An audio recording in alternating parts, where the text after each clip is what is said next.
बिस्मिल्लाहिर्रहमानिर्रहीम। नाज़रीन, एक नई वीडियो के साथ आप हाजिर हैं। आज की इस खास वीडियो में बात करेंगे ख्वाब के अंदर सब्ज़ाज़ार देखने के हवाले से। ख्वाब के अंदर सब्ज़ाज़ार देखना दीनदार नेक किरदार होने पर दिलालत करता है, बुजुर्गी हासिल होने की दलील है।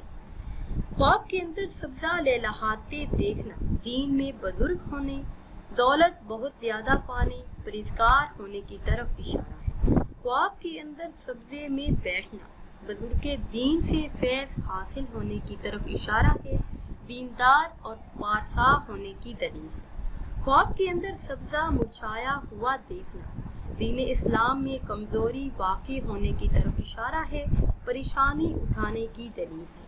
नाज़रीन सामीन, अगर वीडियो आपको अच्छी लगे तो इसे लाइक करें और शेयर करें और नई वीडियो के लिए हमारे चैनल को सब्सक्राइब करें। और अगर आप किसी ख्वाब की ताबीर जानना चाहते हैं या फिर कोई वजीफ़ा पूछना चाहते हैं तो वो आप कमेंट्स के ज़रिए हमसे पूछ सकते हैं। मुझे दीजिए इजाज़त। अल्लाह हाफ़िज़।